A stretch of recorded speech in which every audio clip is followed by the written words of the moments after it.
hedder Mia Heinfeldt.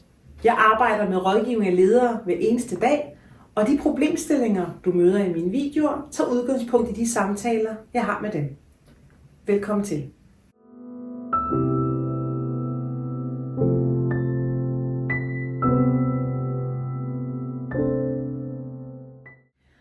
Har du prøvet at bruge tid og masser af energi på at køre en ansættelsesrunde, og alligevel kort tid efter opleve, at du har ansat den forkerte medarbejder? En dårlig ansættelsessamtale kan enten koste dig den rigtige medarbejder, eller betyde, at du hyrer den forkerte. Her får du 3 råd til, hvordan du sikrer en effektiv og professionel ansættelsessamtale. Skab rammerne fra start. Ved at sætte en struktureret ramme for samtalen, vil kandidaten både føle sig tryg, vide hvad der forventes, og også opleve, at I faktisk er et ansættelsesudvalg, der ved hvad I vil.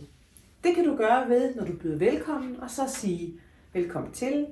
Vi har i dag 40 minutter til samtalen. Vi vil være meget interesserede i at høre om X og Y og Z, og vi vil afslutte den med, at der også er nogle spørgsmål til dig. Og du kan med fordel så også afslutte hele samtalen med lige at ridse op. Vi har i dag 6 kandidater til samtale, og du får svar fra os senest om 4 dage. På den måde føler kandidaten sig grebet hele vejen.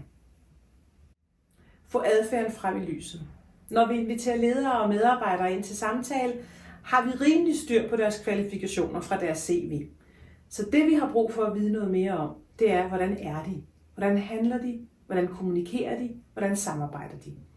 Der er derfor brug for nogle spørgsmål, der går helt tæt på deres adfærd. Vi skal derfor ikke spørge om de er gode til at samarbejde. Vi skal tværtimod spørge om, give eksempler på, hvordan du har samarbejdet. Hvad sagde du? Hvad gjorde du? Hvordan opfattede andre dig? Vi skal meget gerne nå frem til, at I faktisk kan se dem for jer i de situationer, der vil opstå. Vurder kemi og kultur, men aldrig alene. Vi kan meget hurtigt forelske os i en kandidat på få minutter, eller få modstand på en kandidat i samme tidsrum. Det første indtryk er væsentligt, men det kan ikke stå alene.